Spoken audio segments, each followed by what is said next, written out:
Hello guys, आजकल ये dress बहुत ट्रेंडिंग में चल रही है, तो मैंने सोचा मैं भी ये ड्रेस तैयार करती हूँ। तो इसका कपड़ा ख़रीदने के लिए मैं मार्केट गई। मार्केट जाकर मैंने 2-3 दुकानों पर जाने के बाद मुझे फाइनली एक कपड़ा मिल गया था। ये कपड़ा मैंने पूरा 8 मीटर कपड़ा लिया है। फिर मैंने इसकी लाइनिंग परचेज़ की। लाइनिंग परचेज़ करने के बाद फिर मैंने इसकी लेस ली। लेस अलग अलग सिल्वर कलर की डिज़ाइनिंग की लेस ली है मैंने। अब मैं आपको इसकी कटिंग और स्टिचिंग दिखाती हूँ। पहले मैंने फ्रंट बॉडी के लेंथ की कटिंग का निशान लगाया। फ्रंट मैंने 14 इंच लेंथ ली इसकी लंबी, और इसके सबसे पहले मैंने तीरे का निशान लगाया। तीरे का निशान लगाने के बाद मैंने इसकी आर्म होल का निशान लगाकर 6.5 इंच तीरा और 6.5 इंच मोढे की लेंथ का निशान लगा के, और फिटिंग ब्रेस्ट का नाप मैंने 9 इंच लिया। कमर का नाप मैंने 15 इंच लिया। निशान लगाकर मैंने इसकी कटिंग कर दी, फ्रंट पार्ट की कटिंग कर दी। फिर मैंने इसके बैक पार्ट की कटिंग करी। बैक पार्ट का उस फ्रंट पार्ट को बैक पार्ट के ऊपर रखकर मैंने उसके साथ साथ कैंची चलाकर इसके फ्रंट और बैक दोनों की कटिंग कर ली है। अब फिर मैंने इसकी अम्ब्रेला फ्रॉक बनानी थी। अम्ब्रेला फ्रॉक बनाने के लिए मैंने इसको अम्ब्रेला शेप में कन्नी की तरफ से इसको त्रिकोण शेप से सेटिंग करके इसकी घेरे की कटिंग कर ली। फिर मैंने फाइनल कपड़े पर रखकर इसको लाइनिंग को रखकर इसकी कटिंग कर ली। घेरे की कटिंग कर ली। घेरे को भी ऐसे ट्रायंगल बनाकर मैंने लाइनिंग रखकर इसकी कटिंग कर ली। जितनी मेरी वेस्ट है उसका 1/4 लेकर मैंने इसके निशान लगाकर इसकी कटिंग कर ली है। जितनी मेरी फ़्रॉक की लेंथ है, फ़्रॉक की लेंथ के अकॉर्डिंग मैंने 2 इंच एक्स्ट्रा लिया है। 2 इंच एक्स्ट्रा लेकर निशान लगाकर इसकी कटिंग कर ली है। कटिंग करने के बाद अब मैंने इसको, मेरे अपर पार्ट का पूरी कटिंग हो गई है। मैंने ऐसे ही बाजू की भी कटिंग कर ली है। मैंने इसकी बाजू चूड़ीदार बनाई है और बाजू की लेंथ मैंने 28 इंच रखी है। इसके फ्रंट और बैक दोनों पार्ट की कटिंग हो गई है। लाइनिंग को भी रखकर मैंने ऐसे ही निशान लगाकर लाइनिंग की भी कटिंग कर ली है। अब मैं इसके प्लाज़ो की कटिंग कर रही हूँ। इसका मैं अम्ब्रेला प्लाज़ो बना रही हूँ। अम्ब्रेला प्लाज़ो बनाने के लिए मैंने इसको फोल्ड कर इसको ट्रायंगल बनाकर, जितने मेरे प्लाज़ो की लेंथ है मैंने प्लाज़ो का निशान लगाकर इसको ऐसे सर्कुलर प्लाज़ो कटिंग कर लिया है। सबसे पहले मैंने वेस्ट की कटिंग की है, उसके बाद क्रोच एरिया का निशान लगाकर इसकी कटिंग कर ली है। ऐसे ही मैंने लाइनिंग को भी इसी शेप में रखकर फोल्ड करके ट्रायंगल बनाकर लाइनिंग की भी इसके साथ साथ कैंची चला लिया है। अब मैं इसका स्टिचिंग करूँ।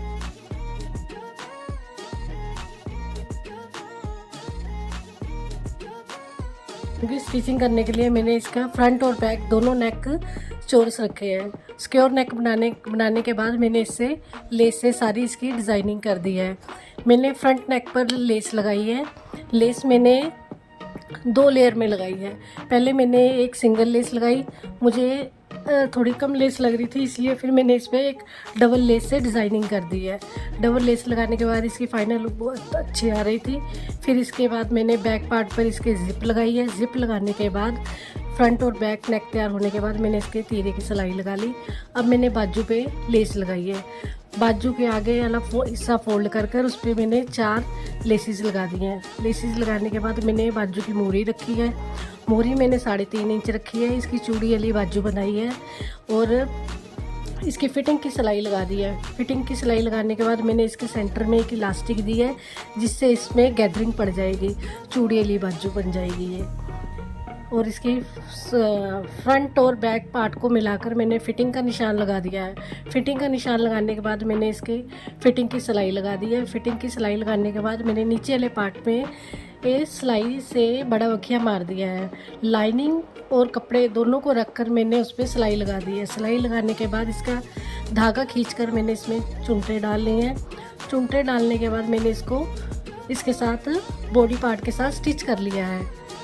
ऐसे ही मैंने बैक पार्ट पर भी किया है। बैक पार्ट को भी ऐसे ही सिलाई लगाकर चोने डालकर सारी सिलाई से इसकी फिनिशिंग कर दिया है।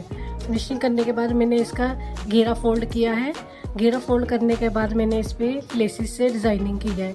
घेरे के नीचे मैंने पहले ब्रीक 2 लेसें लगाई हैं। 2 ब्रीक लेस लगाने के बाद फिर मैंने इस पर 1 इंच चौड़ी दूसरी लेस लगाई है, सिल्वर कलर की ही, और उसके बाद फिर इस पर ब्रीक लेस से डिज़ाइनिंग की है। लेस लगाने के बाद मैंने लाइनिंग को भी फोल्ड कर लिया है। लाइनिंग को फोल्ड कर इसकी पूरी लेस से तैयार करके लाइनिंग को फोल्ड करके इसकी लुक देखिए कितनी अच्छी आई है। ये मेरा अपर पार्ट तैयार हो गया है। अब मैं इसके प्लाजो की स्टिचिंग करूँगी।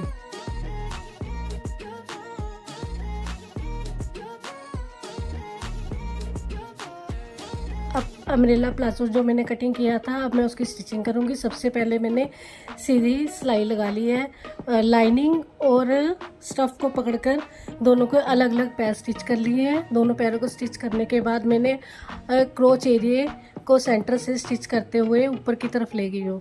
फ्रंट बैक दोनों के साइड से मैंने सिलाई कर ली है। इसके बाद मैंने इसके फ्रंट वाली साइड पे प्लेट्स डाली हैं। कमर पे प्लेट्स डालने के बाद जितना मेरी वेस्ट का आ रहा है उसके नाप के अनुसार मैंने इसकी बेल्ट की कटिंग कर ली है। मैंने 1.5 इंच चौड़ी बुकरम ली है, 1.5 इंच चौड़ी बुकरम, और 18 वेस्ट के अकॉर्डिंग मैंने इसकी 18 इंच बुकरम ले ली है। और इलास्टिक मैंने 13 इंच इलास्टिक ली है। इलास्टिक लेकर मैंने इसको स्टिच कर दिया है। इसके मैंने दोनों तरफ से स्टिच करने के बाद इसका सेंटर पार्ट कर लिया है। सेंटर पार्ट को मैंने क्रोच एरिया के सेंटर में रखकर इसको प्लाजो के साथ स्टिच कर दिया है। स्टिच करने के बाद फिर मैंने इसको बेल्ट को इसके साथ अटैच करके इसकी सारी सिलाई लगा दी है। फ्रंट साइड पे मेरी बेल्ट आ गई है, बैक साइड पे मैंने इलास्टिक डाली है। अब सेंटर पे सिलाई लगाने के बाद इसकी लुक देखिए कितनी अच्छी आई है। अब मैंने दुपट्टे के भी चारों तरफ लेस लगा ली है। दुपट्टे की लेस लगाने के बाद अब मैं इसके सूट के लटकन तैयार कर रही हूँ। लटकन मैंने बचे हुए लेस से ही तैयार किए हैं। मेरी बेटी बोल रही थी कि लटकन मम्मी मैंने स्टार बनाने हैं, मैं खुद स्टार बनाऊंगी। उसने बहुत ही सुंदर स्टार्स बनाए हैं लटकन के लिए। उसने 6-7 स्टार बनाए, बाकी मैंने कपड़े के लटकन तैयार किए। लटकन हमने पूरे गुच्छे के गुच्छा तैयार किया है। बैक पर इसके मैंने बहुत अच्छे लटकन तैयार करे हैं पूरे गुच्छे बनाकर। देखिए आप इसके लटकन कितने सुंदर लग रहे हैं। और इसके लटकन और स्टार्स दोनों को मिलाकर इसके लटकन बहुत ही सुंदर लग रहे हैं।